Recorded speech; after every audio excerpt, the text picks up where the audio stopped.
नमस्कार, जय हिंद। आप सभी का स्वागत है वर्धनम एकेडमी की इस ऑनलाइन प्लेटफॉर्म पे। मैं कविराज प्रिंस कुमार आप सबका स्वागत करता हूं। तो पिछली क्लास में हम लोग पॉलिटी पढ़ रहे थे और पॉलिटी में हम लोगों ने क्या पढ़ा था? संविधान सभा पढ़ा था, यानी कॉन्स्टिट्यूशनल असेंबली पढ़ा था। इसमें मैंने आपको बताया था कि संविधान सभा की बैठक कब हुई, संविधान सभा में बनाए गए कुछ प्रमुख समितियों के बारे में बताया था मैंने। किस समिति के कौन अध्यक्ष थे मैंने बताया था। संविधान की पहली बैठक कब हुई, संविधान की अंतिम बैठक कब हुई, संविधान को कब अंगीकृत किया गया, संविधान को कब लागू किया गया और संविधान दिवस कब मनाया जाता है, पूरा चीज मैंने बता दिया था। कैबिनेट मिशन, क्रिप्स मिशन जो भी था मैंने पूरा बना दिया था। आज हमें जो पढ़ना है, कल मैंने बताया था कि संविधान सभा की जो तीसरी बैठक हुई थी, बताओ कौन सी बैठक हुई थी? तो सर जो थर्ड बैठक हुई थी, क्लास की सीधा शुरुआत करेंगे। क्लास की जो थर्ड बैठक हुई थी वो कब हुई थी सर? 13 दिसंबर 1946 को हुई थी। 13 दिसंबर 1946 को हुई थी। और इस दिन संविधान सभा में एक व्यक्ति थे जिनका नाम था पीटी नेहरू। पीटी नेहरू, पंडित जवाहरलाल नेहरू। पंडित जवाहरलाल नेहरू ने संविधान सभा में, बोलो किस सभा में? कॉन्स्टिट्यूशनल असेंबली, संविधान सभा में, किसमें? संविधान सभा में संविधान का उद्देश्य प्रस्ताव पेश किया था। क्या पेश किया था? उद्देश्य प्रस्ताव। उद्देश्य प्रस्ताव। उद्देश्य प्रस्ताव। प्रस्ताव पेश किया था। उद्देश्य प्रस्ताव पेश किया।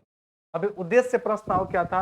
इसी को आगे चल के प्रस्तावना बोला गया। क्या बोला गया? प्रस्तावना बोला गया। और प्रस्तावना को ही इंग्लिश में प्रियम्बल कहा गया। बोलो क्या बोला गया? प्रियम्बल कहा गया। क्या इतनी बात समझ में आ रही है?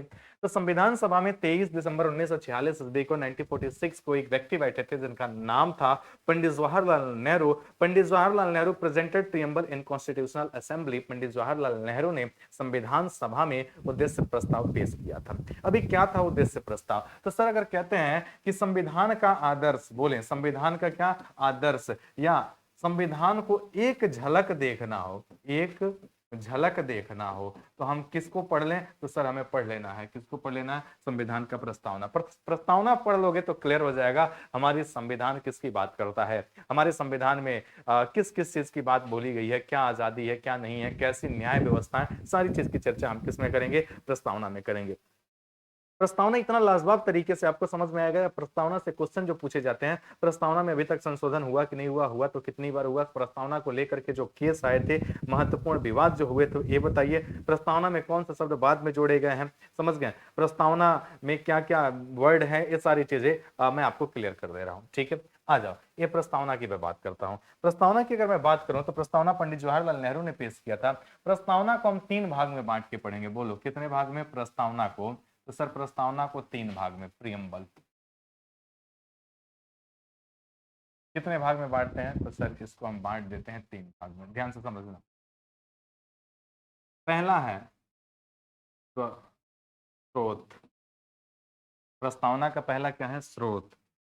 दूसरा जो शब्द है वो है आपका स्वरूप, स्ट्रक्चर। इसको सोर्स बोलो, इसको स्ट्रक्चर बोलो। तीसरा है आपका प्रस्तावना का उद्देश्य। प्रस्तावना का उद्देश्य। प्रस्तावना का उद्देश्य। प्रस्तावना का उद्देश्य है ना बाबू? ये चीज समझना। तो प्रस्तावना का सोर्स का मतलब क्या होगा, प्रस्तावना का स्रोत का मतलब क्या होता है, ये चीज आपको पहले चीज समझो। प्रस्तावना है क्या? तो भारतीय संविधान को अगर एक झलक देखना हो, एक बार में देख करके समझ जाना हो कि हमारी भारतीय संविधान किसकी किसकी बात करता है, तो भारतीय संविधान का प्रस्तावना पढ़ लेंगे। और प्रस्तावना में जो सबसे पहले स्रोत की बात बोली गई है, स्रोत का मतलब क्या होता है? जैसे मैं आपको एग्जांपल बताऊं, एक एग्जांपल अगर मैं आपको बताऊं कि स्रोत का मतलब क्या है, सोर्स क्या है। जैसे एक बात बताइएगा, हम बाहर जाते हैं तो हमें धूप लगती है, हमें धूप की जरूरत होती है, तो मतलब हीट की जरूरत होती है। तो हीट हमें कहां से मिलता है? सन से। यानी हीट का सोर्स क्या हो गया? सन हो गया। समझ में आया? क्या हो गया? सन हो गया। जैसे हम खाना खाते हैं, कुछ भी खा रहे हैं, जैसे मान लो कि हम ब्रेड खा रहे हैं, रोटी खा रहे हैं, तो रोटी का जो सोर्स हो गया वो क्या हो गया? आटा हो गया। सोर्स का मतलब स्रोत, वह किससे बन रहा है, वह किससे बन रहा है, किससे उत्पन्न हो रहा है, ये सोर्स है। सबका सोर्स है, हमारा सोर्स, आपका सोर्स, सबका सोर्स है। समझ गए? तो मतलब क्या, कौन सी चीज कहां से उत्पन्न हो रही है, कहां से आ रही है, स्रोत का मतलब है। उसके बाद से हम रोटी खाते हैं तो उसका सोर्स क्या है? आटा। आटा कैसे बना? गेहूं से, तो गेहूं उसका सोर्स हो गया। समझ रहे हो? तो स्रोत का मतलब क्या होता है? स्रोत यानी भारतीय संविधान का स्रोत क्या होगा? अगर भारतीय संविधान बनाई जा रही है तो इसको जो पावर मिलेगी कहां से मिलेगी? तो भारतीय संविधान के स्रोत में बोला गया हम भारत के लोग, बोलो क्या बोला गया? हम भारत के लोग, we the people of India. बोलो क्या बोला गया? We the people of India, we the people of India. भारतीय संविधान का सोच, अब इसका मतलब क्या है? We the people of India का मतलब क्या है? देखो लिखा गया हम भारत के लोग। हम भारत के लोग का मतलब समझो, यानी हमारा भारतीय संविधान, अभी मैंने बताया कि सोर्स रोटी खाए तो रोटी का सोर्स क्या था, कैसे उत्पन्न हुआ, आटा से, आटा कैसे हुआ, गेहूं से। भारतीय संविधान बनाई जा रही है तो भारतीय संविधान का स्रोत क्या होगा, कहां से आप बनाया जाएगा? तो इसमें ये बोला गया हम भारत के लोग, यानी हम भारत के लोग जैसा चाहेंगे हमारा भारतीय संविधान वैसा ही होगा। इसका कतई ये मतलब नहीं है कि भारत का प्रत्येक नागरिक बैठ करके संविधान बनाएगा, ना ना ना, ऐसा कतई मतलब नहीं है। भारतीय संविधान के स्रोत में लिखा गया हम भारत का लोग, हम भारत के लोग, तो इसका मतलब ये है कि हम भारतीयों के अनुसार हमारा संविधान बनाया जाएगा, जिसमें हम भारतीयों का चले, दूसरे के अकॉर्डिंग संविधान नहीं बनाया जाएगा। अब भारतीयों के अनुसार क्यों बनाया जाएगा? क्योंकि भारतीय संविधान में लोकतंत्र की चर्चा की गई है, और लोकतंत्र का मतलब होता है जनता का शासन। किसका शासन? जनता का शासन। जनता अपने ऊपर शासन करने के लिए अपने प्रतिनिधि का चुनाव करती है, जैसे एमपी, एमएलए, उसके बाद से बनाए जाते हैं प्रधानमंत्री, राष्ट्रपति वगैरह, है ना? प्रतिनिधि का चुनाव कर, पहले ध्यान से सुनो, पहले चीजों को कंसंट्रेट करो, चीजों को एक बार समझो बेहतरीन ढंग से। तो भारतीय जनता के अनुरूप बनाई जाएगी भारतीय संविधान, यानी हम चाहेंगे वैसा नियम बनाया जाएगा, नहीं चाहेंगे वैसा नियम नहीं बनाया जाएगा। आप देखिएगा पार्लियामेंट में सीएए आया था, सिटीजनशिप अमेंडमेंट एक्ट आया था, या फिर कृषि बिल ले लो, हाल ही में कृषि बिल कुछ दिन पहले आया था। इसको लेकर के नेताओं ने कानून बनाया, किसानों को लगा, यानी भारत के लोग को लगा कि ये बिल सही नहीं है, लोग धरना प्रदर्शन पे उतरे, सरकार के खिलाफ बोलना शुरू किए। अरे हाँ या ना, सरकार को झुकना पड़ जा गया। क्यों भाई? क्योंकि भारतीय संविधान का सोर्स है हम भारत के लोग, हम जैसा चाहेंगे वैसा ही हमारा संविधान बनेगा।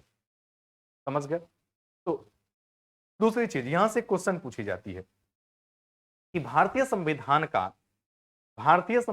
का जो स्रोत है, भारतीय संविधान का जो सोर्स है वो क्या है? तो जवाब हो जाएगा हम भारत के लोग।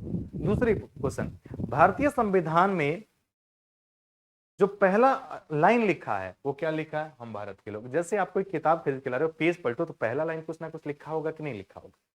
तो भारतीय संविधान का जो पहला लाइन लिखा गया वो क्या लिखा गया? With the people of India, हम भारत के लोग भारत को समाजवाद, संपूर्ण प्रभुत्व संपन्न समाजवादी पंथ निरपेक्ष लोकतंत्र गणराज्य बनाने हेतु हेतु जो आर्थिक न्याय व्याय की बात करते हुए ये सारी चीजें लिखी गई हैं हमारे प्रस्ताव। अरे हाँ या ना, समझ रहे हो? आगे मैं और कॉन्सेप्ट क्लियर करूंगा इसका। तो ये हो गया स्रोत। अगला बोला गया कि हमारा स्ट्रक्चर क्या होगा, भारतीय संविधान का स्वरूप क्या होगा। तो पहला बोला गया सोवर्निटी, जिसे हम कहते हैं संपूर्ण, बोलो क्या बोलेंगे? संपूर्ण प्रभुत्व, प्रभुत्व संपन्न, संपूर्ण प्रभुत्व, संपूर्ण प्रभुत्व संपन्न। अरे यार, संपूर्ण प्रभुत्व संपन्न का मतलब क्या होगा? इसका मतलब समझो। दूसरा वर्ड इसमें लिखा गया समाजवादी, समाजवादी। तीसरा इसमें वर्ड लिखा गया पंथ निरपेक्ष।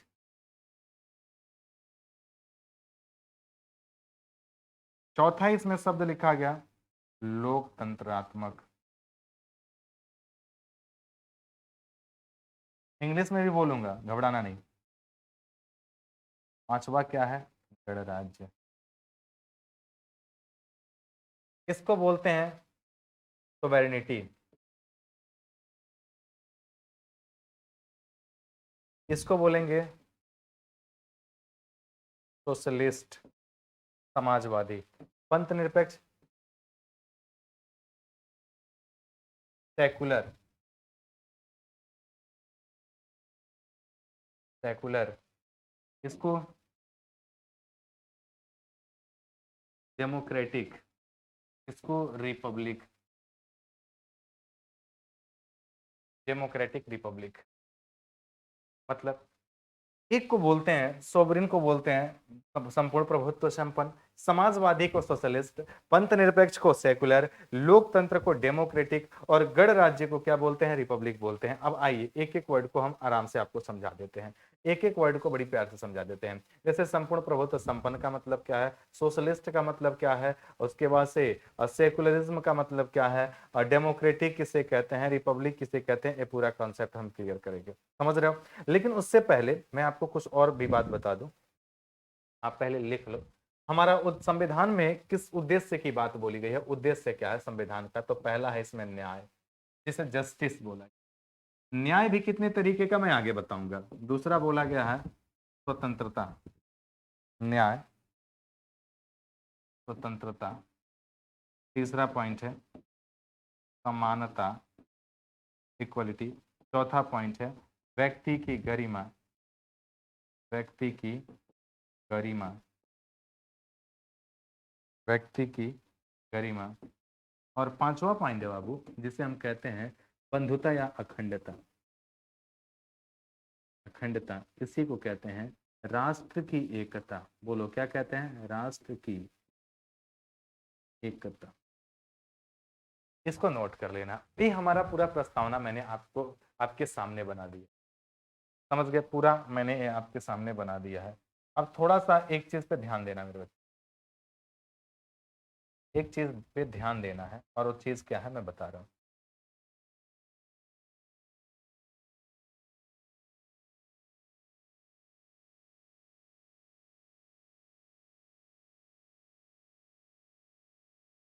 इसको नोट कर लियो। अब एक एक वर्ड को समझना बहुत जरूरी है, एक एक वर्ड को समझना बहुत जरूरी है।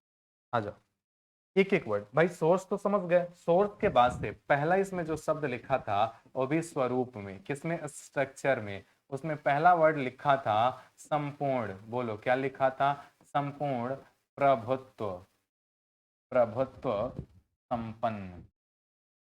परिभाषा मैं यहाँ पे बोल दे रहा हूं, आप लिख लेना, या फिर मैं थोड़ा सा लिख दे रहा हूं। संपूर्ण प्रभुत्व का मतलब क्या होता है? एक क्वेश्चन मैं पहले पूछ रहा हूं, क्या भारत संपूर्ण प्रभुत्व संपन्न राज्य है? तो आपका जवाब होगा हाँ, हम संप्रभु हैं। क्यों है? क्योंकि संपूर्ण प्रभुत्व संपन्न का मतलब होता है ऐसा देश, बोलो क्या बोलेंगे, ऐसा देश या ऐसा क्षेत्र जो अपनी आंतरिक, जो अपनी आंतरिक एवं बाह्य फैसले, आंतरिक एवं बाह्य फैसले, आंतरिक एवं कैसा सर, बाह्य फैसले, बाह्य निर्णय खुद ले, वैसे कंट्री को हम क्या बोलते हैं, संपूर्ण प्रभुत्व संपन्न कहते हैं। ऐसा देश जो अपनी आंतरिक फैसला या बाह्य फैसला खुद ले, उसे संपूर्ण प्रभुत्व संपन्न कहते हैं। क्या भारत संपूर्ण प्रभुत्व संपन्न है? हाँ है। भाई क्यों है? एक देश को संपूर्ण प्रभुत्व संपन्न रहना ही चाहिए। अगर देश संपूर्ण प्रभुत्व संपन्न नहीं है तो देश कभी विकास नहीं कर सकता है। देश अपनी आंतरिक फैसला खुद लेगा। आंतरिक फैसला में क्या आ गया, जैसे कि हमारी बाजार व्यवस्था क्या होगी, हमारी नीतियां क्या होगी, हमारी इकोनॉमिकल आर्थिक पॉलिसी नीतियां क्या होंगी, ये हमारी आंतरिक फैसले हैं। किस चीज का व्यापार होगा, किस चीज का व्यापार नहीं होगा, रोजगार होगा क्या होगा, है ना, ये हमारी आंतरिक फैसला। हमारे ऊपर इंटरनेशनल लेवल से कोई दबाव नहीं बना सकता है, कोई नहीं बना सकता कि आप अपने देश में ये भी चीज बेचिए, आप अपने देश में ये भी चीज बेचिए, ऐसा नहीं है। ये हमारी नीतियां हैं। भारत में जो चीज गवर्नमेंट चाहती है बिकता है, नहीं चाहती है नहीं बिकता, कोई दूसरा इस पे प्रेशर नहीं बना सकता। समझ गए? अब बाह्य फैसला में क्या हुआ, बाह्य फैसला में समझो, बाह्य फैसला में क्या हुआ। देखो मान लो कि कोई बाह्य आक्रमण हो गया, जैसे चीन के साथ भारत का कोई आक्रमण हो गया, तो हम अमेरिका से फोन करके पूछने नहीं जाएंगे, बताइए हम चीन पे हम हमला करें कि नहीं करें, और चीन उधर से मारे जा रहा है, हमला कर रहा है। हम पूछने नहीं जाएंगे, हम सीधा उठाएंगे और एक मार रहा है 10-10 मारना शुरू कर देते हैं। आया ना? तो ये कैसा फैसला है, बाह्य फैसला, मतलब देश के बाहर का फैसला है। चीन अंदर आके वार कर रहा है, आंतरिक मामला हो गया। हम जा करके उसको दौड़ा के मार रहे हैं, किसी दूसरे में इंटरफेयर कर रहे हैं, ये हमारा बाह्य फैसला। दूसरी चीज, बाह्य फैसला में कौन सी कंपनियां बाहर से हमारी वहां आएंगी, क्या होंगी क्या नहीं होंगी, ये लेने के लिए हम आजाद हैं। इसी को हम क्या कहते हैं? संपूर्ण प्रभुत्व संपन्न कहते हैं। बताओ, समझ गए? दूसरा शब्द बताओ। दूसरा शब्द है समाजवादी। और समाजवादी आप समझ रहे होगे, समाजवादी, समाजवादी, समाजवादी जिसे सोशलिस्ट कहते हैं। क्योंकि भारत में हर वर्ग, हर धर्म, हर जाति, हर संप्रदाय के लोग रहते हैं, तो ये समाजीकरण की बात करता है। लिख लेंगे, समाजीकरण, समाजीकरण की बात करता है। अब इस समाजीकरण का आशय क्या है बच्चा? समाजीकरण का आशय क्या है समझना। समाजीकरण का मतलब थोड़ा सा समझिए। क्योंकि भारत में हर वर्ग, हर जाति, हर धर्म, हर संप्रदाय के लोग रहते हैं, तो यहाँ पे सामाजिक भावनाओं को भी एक तरीके से, एक नजरिए से लेकर के चलना बहुत ही जरूरी है। भारतीय संविधान बनाया जा रहा है, हम आजाद हैं आंतरिक और बाह्य फैसला लेने के लिए, तो हमारे पास एक स्वतंत्र समाज भी होना चाहिए, होना चाहिए। तो इसमें किसकी बात बोली गई है? समाज की बात बोली गई है। यानी ऐसा संविधान बनाया जाएगा जिसमें समाज का हित होगा, लोक कल्याण होगा, लोगों के फायदे होंगे। फायदा का मतलब ये नहीं समझना पैसा देना। फायदा केवल पैसा लेना देना, ये फायदा फायदा केवल नहीं है। मेंटलिटी तरीके से किसी को हैप्पी कर देना, ये भी एक फायदा है। समझ गए? तो समाजवादी की बात बोली गई। तीसरा शब्द बताओ। तीसरा शब्द बोला गया पंथ निरपेक्ष। हालांकि धर्म निरपेक्ष और पंथ निरपेक्ष में अंतर होता है। पंथ निरपेक्ष क्या होता है? पंथ निरपेक्ष बोला गया है शासक का, ध्यान से समझना, शासक का कोई धर्म नहीं होगा, कोई धर्म नहीं होगा, शासक का कोई धर्म नहीं होगा, शासक का कोई धर्म नहीं होगा।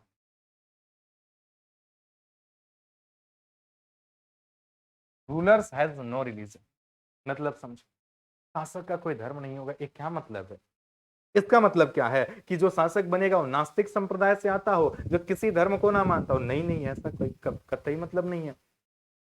पंथ निरपेक्ष का मतलब ये नहीं है कि वो धर्म विरोधी हो। पंथ निरपेक्ष होना अच्छी बात है। अब इसका मतलब नहीं कि शासक का कोई धर्म नहीं होगा तो शासक धर्म विरोधी होगा, नहीं। पहले मतलब समझो। पंथ निरपेक्ष का मतलब होता है कि जो शासक बनेगा उस दिन से उसका कोई धर्म नहीं रहेगा। मतलब अगर यूपी के सीएम योगी जी हैं, योगी आदित्यनाथ, अजय सिंह बिस्ट यूपी के सीएम हैं, तो जिस दिन से वो सत्ता पे बैठे हैं उस दिन से अपना कोई धर्म नहीं है। मतलब एक पार्टिकुलर उनका धर्म नहीं है, वो अपने धर्म को मानेंगे, उनकी आजादी है। क्योंकि संविधान का आर्टिकल 25 धर्म की स्वतंत्रता ही तो देता है। किसी भी व्यक्ति को कोई भी धर्म मानने का अधिकार है। लेकिन शासक के बारे में लिखा गया कि कोई धर्म नहीं होना चाहिए। यानी जिस दिन से हम यूपी के सत्ता अगर हम संभालेंगे, बैठेंगे, तो हमारा कोई पार्टिकुलर एक धर्म नहीं। हमारे राज्य क्षेत्र में आने वाले जितने भी धर्म के लोग हैं, सबका धर्म मेरा धर्म है। अगर हमारे राज्य क्षेत्र में इस्लाम है तो इस्लाम भी हमारा धर्म है, हिंदू है, सनातन धर्म है क्या तो वो भी हमारा धर्म है, सिख है, क्रिश्चियन है, जैन है, बौद्ध है, जो भी है सब हमारा धर्म है। समझ गए? यहां तो कहा जाता है वसुधैव कुटुंबकम, है ना? तो समझ रहे हो? तो शासक का अपना कोई क्या नहीं होना चाहिए? शासक का अपना कोई धर्म नहीं होना चाहिए। वो धार्मिक गतिविधियों को बढ़ावा नहीं दे सकता है, धार्मिक को अहिंसात्मक रूप से वो नहीं कर सकता है। अब आप कहोगे कि सर बहुत ऐसे पॉलिटिकल पार्टियां हैं जो धर्म के मुद्दे को ही लेकर के जीतती चली आ रही हैं या जीत जाती हैं, है ना? थोड़ा सा ध्यान से समझिएगा। अब एक बात बताइएगा, जितनी भी पॉलिटिकल पार्टी होते हैं बात किसकी करते हैं? धर्म की। अब आप कहते हैं कि सर संविधान तो इस पे रोक लगाता है कि धर्म पे ऐसा कोई बात ही नहीं होना चाहिए। अच्छा एक बात बताइएगा, भारतीय संविधान बनाया गया है तो थोड़ा सा यहाँ पे देखना, भारतीय संविधान का जो पावर दिया गया है बच्चा, भारतीय संविधान का पावर किसको दिया गया है? तो भारतीय संविधान का पावर दिया गया we the people of India, हम भारत के लोगों को। और दूसरा चीज, हम भारत के लोगों को ही पावर दिया गया। दूसरा इसमें बोला गया पंथ निरपेक्ष, शासक का अपना कोई धर्म नहीं होगा। लेकिन फिर भी शासक अगर धर्म की बात करता है तो उसके खिलाफ जाएगा कौन? क्योंकि भारतीय संविधान का जो सोर्स है वो जनता है, और जनता खुद ही चिल्ला रही है कि हाँ ऐसा होना चाहिए, तो उनके खिलाफ कौन जाए? मेरी बात को समझ रहे हो ना? तो ये सारे मैटर हैं। तो पंथ निरपेक्ष समझ गए होगे। पंथ निरपेक्ष के बाद से अगला देखो, अगला जो इसमें शब्द जोड़ा गया, अगला शब्द क्या जोड़ा गया? अगला शब्द बताओ मुन्ना। तो अगला शब्द बोला गया सर लोकतंत्रात्मक। जिसे डेमोक्रेटिक कहते हैं। लोकतंत्रात्मक का मतलब होता है जनता का शासन। किसका शासन? जनता का शासन। ऐसा देश, ऐसा राज्य क्षेत्र जहां शासन के लिए स्वयं जनता जानी जाती है, उसे हम लोकतंत्र कहते हैं। जहां शासन के लिए राजा जाना जाए, उसे राजतंत्र कहा जाता है। और जहां पे शासक का चुनाव अपनी मर्जी से जनता करती है, उसे लोकतंत्र कहते हैं। तो क्या हम लोकतांत्रिक हैं कि नहीं है? तो भारत एक लोकतांत्रिक देश है भाई। क्यों है? क्योंकि यहाँ की जनता खुद ही शासक का चुनाव करती है। हम तय करते हैं हमारा विधायक कौन होगा, हम तय करते हैं हमारा मुख्यमंत्री कौन होगा, हम एमपी तय करते हैं, उस अकॉर्डिंग पे हमारा प्रधानमंत्री तय होते हैं। समझ रहे हैं? हम जिस दिन से, अच्छा इसके पहले यूपी में शासक अखिलेश यादव जी का था। अखिलेश यादव जी शासन कर रहे थे अच्छे से, लेकिन जैसे ही जनता को लगा, जनता का शासक का मतलब क्या, जनता को लगा कि हमें योगी जी को जिताना चाहिए, अपना शासक बनाना चाहिए, बना लिया।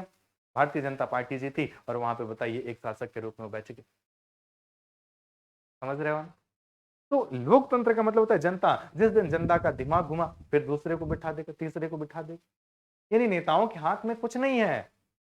जो भी पावर है संविधान हमें देता है। हम तय करेंगे कि हमारा नेता कैसा होगा, चोर होगा, ईमानदार होगा, बेईमान होगा, संतान होगा, क्रिमिनल होगा, बदमाश होगा, कि कोई शरीफ होगा, पढ़ा लिखा होगा, आईएएस अधिकारी, कौन सा हमारा नेता होगा, ये कौन तय करेगा? हम तय करेंगे। समझ में आया? तो ये समझ गए होंगे लोकतंत्र का मतलब क्या है। अब्राहम लिंकन को आप जानते होंगे। अब्राहम लिंकन लोकतंत्र को उन्होंने कहा था of the people, by the people, for the people. लोकतंत्र को परिभाषित किया of the people, by the people, for the people. जनता का, जनता के द्वारा, जनता के लिए जो चुनी जाए उसे लोकतंत्र कहते हैं, उसे जनता का शासन कहते हैं। समझ रहे हो? नोट्स बना लेना, एकदम मजा है। अगला देखो, अगला इसमें शब्द जोड़ा गया मुन्ना, गणराज्य। बोलो क्या जोड़ा गया? गणराज्य। क्वेश्चन, क्या भारत लोकतंत्रात्मक और गणराज्य दोनों है? हाँ सर, दोनों है। ऐसा क्यों?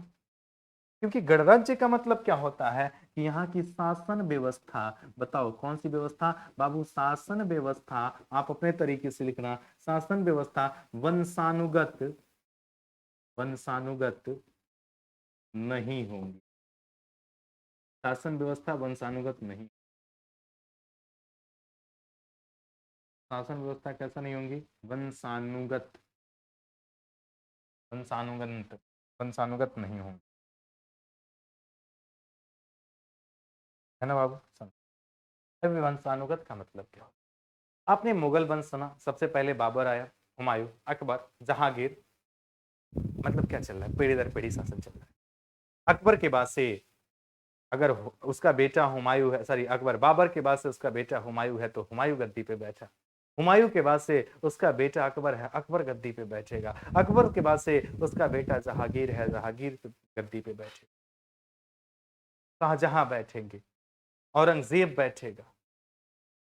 अरे हाँ या ना? मतलब क्या हुआ? यहाँ पे पीढ़ी दर पीढ़ी शासन व्यवस्थाएं चल रही हैं। बाहुबली मूवी देखा है कि नहीं देखा? अगले महाराज कौन होंगे? रामचरित्र रामायण देखा होगा, राजा दशरथ के बाद से अगला राजा कौन होगा? मतलब बाप राजा, बेटा भी राजा, बाप शासक, बेटा भी शासक बनेगा तो ये राजतंत्र कहलाएगा।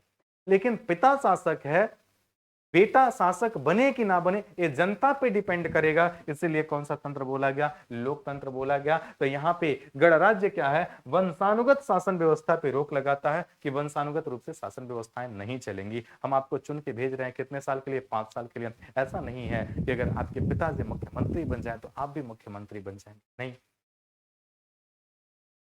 जनता के ऊपर हर 5 साल के बाद इलेक्शन जो होता है, जो इलेक्शन कमीशन हमारा निर्वाचन आयोग होता है, इलेक्शन कराई जाती है और 5 साल पे हमें सत्ता परिवर्तन भी करते हैं। और जो अच्छा कार्य करता है बना रहता है, जो बैड वर्क करता है वो तो चेंज हो ही जाता है। समझ रहे हो? तो इसका मतलब क्या होता है? इसका मतलब गणराज्य होता है। तो उम्मीद करते हैं इस संविधान का प्रस्तावना का स्वरूप, यूपीएसआई में क्वेश्चन क्या पूछा? यूपीएसआई में क्वेश्चन पूछा, यूपीएसआई में क्वेश्चन पूछा कि भारतीय संविधान के स्वरूप को सजा दीजिए। और कैसे सजाइए, एक आरोही क्रम, दूसरा अवरोही क्रम, एक असेंडिंग ऑर्डर, दूसरा डिसेंडिंग ऑर्डर। तो एक क्रम से याद रख लेना, पहले नंबर पे संपूर्ण प्रभुत्व, दूसरे पे समाजवादी, तीसरे पे पंथ निरपेक्ष, चौथे पे लोकतंत्र और पांचवे पे गणराज्य। ऐसे क्रम याद रख लेना और इसका मतलब समझ लेना। फटाफट से बोलो, संपूर्ण प्रभुत्व संपन्न का मतलब क्या होता है? तो सर संपूर्ण प्रभुत्व संपन्न का मतलब होता है ऐसा देश जो अपनी आंतरिक और बाह्य फैसला खुद कर सकते हैं। दूसरा, समाजवादी का मतलब क्या होता है? सर ये सामाजिकरण, सामाजिक एकता की बात करेगा। पंथ निरपेक्ष क्या होता है?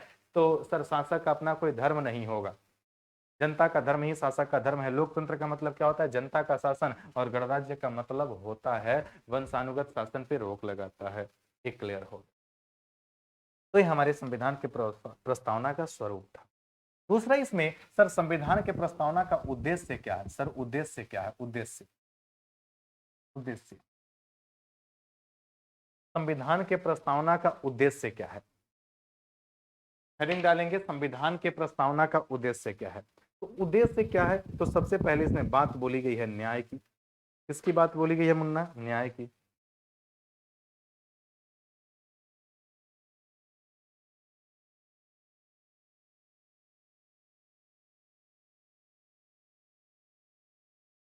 समझ गया उद्देश्य।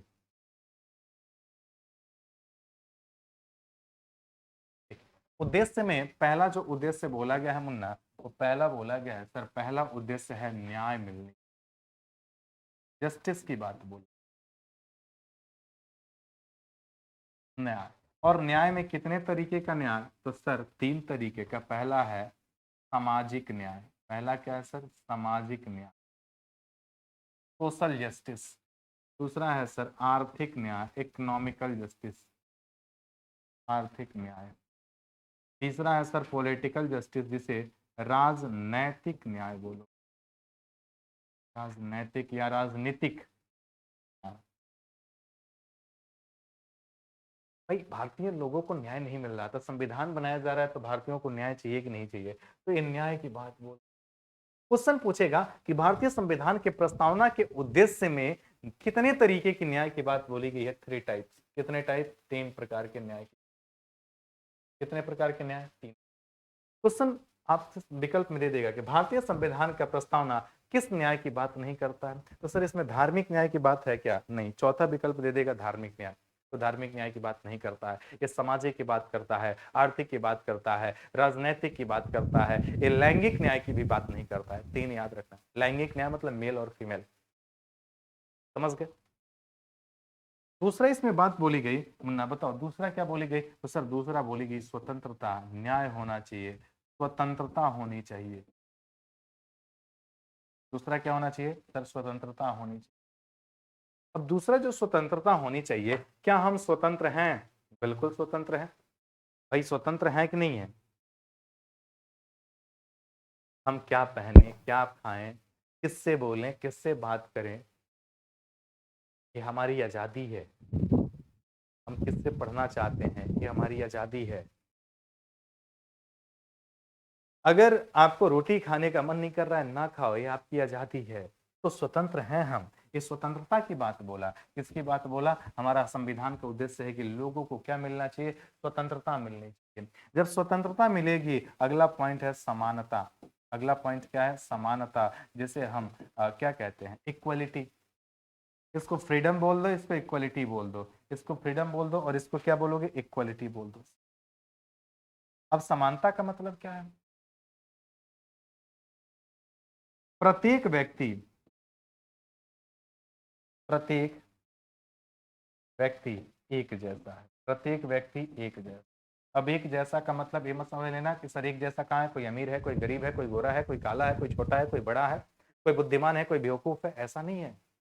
एक हर प्रत्येक व्यक्ति एक जैसा है। किसकी नजरों में? समानता, इक्वलिटी की भावना से सब लोग एक हैं। कोई छोटा कोई बड़ा नहीं है, कोई ऊंचा कोई नीचा नहीं है। अगर अगर मुकेश अंबानी किसी का मर्डर करते हैं तो मर्डरर कहलाएंगे, तो एक गरीब व्यक्ति भी अगर मर्डर करेगा तो क्या कहलाएगा? मर्डरर ही कहलाएगा। ये हमारी समानता है, ये हमारी क्या है? समानता है। समझ गए? ऐसा नहीं है, लेकिन हाँ व्यवहारिक रूप से वास्तव में भारत में कुछ और होता है। आज देखिए, गरीब वर्ग के लोग हैं, जिनकी पॉलिटिकल पावर नहीं है, जिनके पास जो आर्थिक रूप से मजबूत नहीं है, वो छोटा मोटा कुछ गलती भी करके आज जेल में है। और बड़े बड़े लोग बड़ा बड़ा क्राइम करके शानो शौकत से चल रहे हैं। तो संविधान तो लिखा सही गया है, लेकिन व्यवहार में आज भी दूसरा, वैसा होता नहीं है जैसा होना चाहिए। इसका रीजन भी एक है, सबसे ज्यादा रीजन है इलिटरेसी। अगर सब लोग लिटरेट हो जाएंगे तो सब लोग अपने समान अधिकार का मांग करेंगे और चीजों को समझ पाएंगे। इसीलिए नेता इसीलिए चाहता है कि आप बेवकूफ बने रहें। हकीकत पॉलिटी पढ़ रहे हो तो चीजों को, अपने दिमाग को डेवलप करो। समझ रहे? तो एक समानता की बात बोली गई। अगला बात क्या बोली गई सर? अगला बात बोली गई व्यक्ति की गरिमा। इंग्लिश वाले लिखना डिग्निटी, व्यक्ति की गरिमा। और व्यक्ति की गरिमा का मतलब क्या है? हम एक रिस्पेक्टफुल लाइफ जिए। अब हम रिस्पेक्टफुल लाइफ कैसे जिएंगे? जब हमें क्या मिलेगी? स्वतंत्रता मिलेगी। जब हमें क्या मिलेगी? समानता मिलेगी। तब हमारी गरिमा रहेगी। गरिमा मतलब रिस्पेक्टफुल लाइफ हम जिए। अरे बोलो कैसी लाइफ जिएंगे? Respectful life. जैसे मैंने बताया कि हम अपने आप को सम्मानित महसूस कर रहे हैं किसमें? जैसे बारात अगर आता है तो हम कोट वगैरह एकदम पहन करके जाते हैं, पहन करके जा रहे हैं। हम महसूस कर रहे हैं कि इसमें मेरा सेल्फ रिस्पेक्ट है। तो ये हमारी आजादी है। ये हमारी क्या है? आजादी है। कोट पहनने पे कोई बाउंडेशन नहीं है। छोटा व्यक्ति भी पहन सकता है, बड़ा व्यक्ति भी पहन सकता है। ये हमारी क्या है? समता, समानता है। और इसी में हमारी गरिमा है। क्या मेरी बात समझ में आ रही है? तो व्यक्ति की गरिमा की बात बोली गई। अगला पॉइंट ध्यान से सुनो। अगला जो बोला गया वो बोला गया राष्ट्र की एकता। राष्ट्र की क्या? राष्ट्र की एकता। राष्ट्र की एकता को ही हम बोल देते हैं अखंडता। बोलो बाबू, क्या बोल देते हैं? अखंडता। और इसी को बोल देते हैं बंधुता। हालांकि शब्द में अंतर है।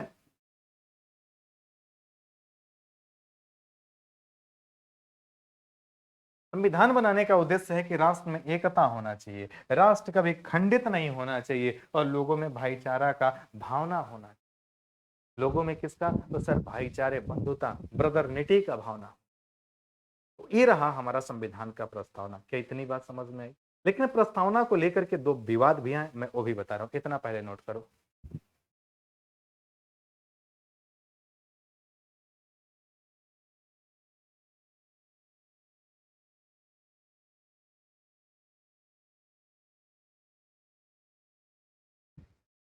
चले आ जाए। दो इंपॉर्टेंट केस लिखेंगे, और इसके पहले मैं आपको कुछ बता दूं। प्रस्तावना, प्रस्तावना यहां से समझिएगा, प्रस्तावना का विचार कहां से लिया गया और प्रस्तावना का भाषा कहां से लिया। इसको नोट कर लेना, ये एग्जाम में पूछे जाते हैं। एग्जाम में पूछे। सर प्रस्तावना का विचार लिया गया था अमेरिका से। किस देश के संविधान से? अमेरिका के संविधान। जबकि भाषा लिया गया था ऑस्ट्रेलिया से। कहां से लिया गया? ऑस्ट्रेलिया। ये तो आपको नोट कर।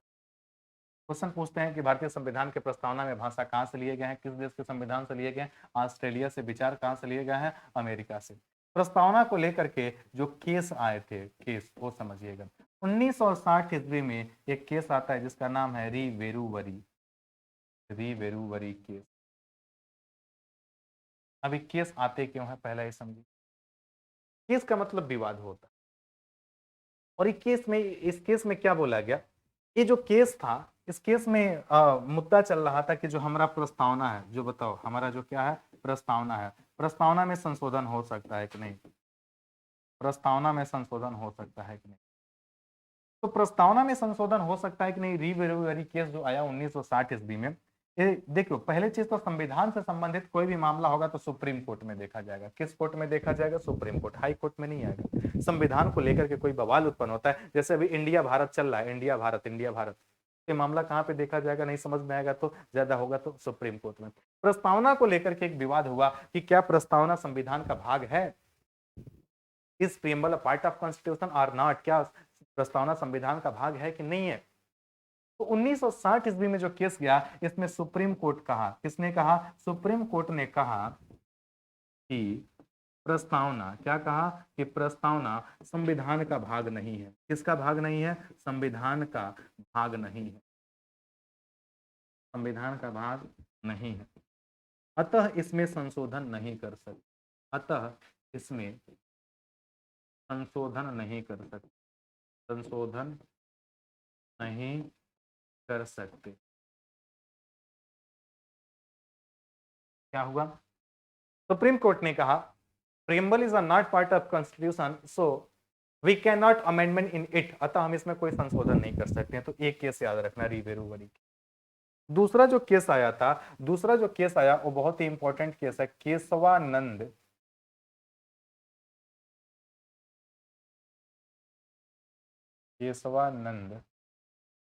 भारती वर्सेस केरल राज्य। किस राज्य से आया? तो सर केरल राज्य से। ये जो केस आएगा, केशवानंद भारती केस आएगा, ये आएगा 1973 में। केशवानंद एक मठाधीश थे, इनका जमीनी मामला चल रहा है। इस केस में सुप्रीम कोर्ट प्रस्तावना पे क्या कहता है? प्रस्तावना पे सुप्रीम कोर्ट ने कहा, माननीय सुप्रीम कोर्ट ने कहा कि प्रस्तावना संविधान का भाग है। Preamble is a part of constitution, प्रस्तावना संविधान का भाग या अंग है, अतः इसमें संशोधन, अतः इसमें संशोधन कर सकते हैं। लेकिन मूल ढांचा का कॉन्सेप्ट दिया, कर सकते हैं, लेकिन संविधान के, लेकिन संविधान के मूल ढांचे को, बेसिक स्ट्रक्चर नहीं बदल सकते। Preamble is a part of constitution, so we can amendment it, but we cannot change the basic structure of constitution, नहीं बदल सकते। अब ये मूल ढांचा क्या है? मूल ढांचा कुछ संविधान के कुछ चीजों को लिखा गया है, बेसिक स्ट्रक्चर, इसमें संशोधन नहीं हो सकता है, ये प्रवर्तनीय नहीं है। समझ गया? तो बेसिक आपसे एक क्वेश्चन पूछेगा, मूल ढांचे का सिद्धांत किस केस में दिया गया? तो केस कौन था बच्चा? वो केस बता दो। तो सर यही तो केस है, केशवानंद भारती वर्सेस केरल राज्य। केशवानंद भारती वर्सेस 13 जजों की बेंच इसमें बैठाई गई थी, सबसे हाईएस्ट जजों की बेंच इसी में बैठाई गई है, केशवानंद भारती। और ये जैसे ही बात बोला गया तो प्रस्तावना में संशोधन हुआ। बताओ किस में संशोधन हुआ? प्रस्तावना में संशोधन। बोलो ना बाबू, किस में? सर प्रस्तावना में संशोधन हुआ। संशोधन कब, कौन सा हुआ? तो सर वो 42वां संविधान संशोधन, 42वां संविधान संशोधन था। और 42वें संविधान संशोधन जो हुआ वो 1973 में एक केस आया था 1976। एक क्वेश्चन पूछेगा प्रस्तावना में कितनी बार संशोधन हुआ? तो सिर्फ एक बार। कितनी बार संशोधन हुआ है? तो एक बार बस। वो कब हुआ है? 1976 में। और प्रस्तावना में 3 शब्द जोड़े गए। कितने शब्द जोड़े गए? 3 शब्द जोड़े गए। और 3 शब्द क्या था? तो पहला है समाजवादी, जो मैंने आपको पढ़ा दिया है। दूसरा शब्द क्या है? तो दूसरा है पंथ निरपेक्ष। और तीसरा शब्द क्या है सर? अखंडता, जो राष्ट्र की एकता मैंने दी। ये 3 शब्द प्रस्तावना में जोड़ दी है ना बाबू? 3 शब्द प्रस्तावना में जोड़ दी। तो ये रहा भारतीय संविधान का प्रस्तावना। कल से हम लोग संविधान का भाग शुरू करेंगे। उम्मीद करता हूं कि पूरा समझ में आया होगा और इसको नोट करना लाजवाब तरीके से। अगर कोई दिक्कत है तो कमेंट जरूर करना, मैं पूरा कोशिश करूंगा कि आपकी समस्या का समाधान किया जाए। तो अभी के लिए हम चलते हैं। धन्यवाद, आपका दिन शुभ हो।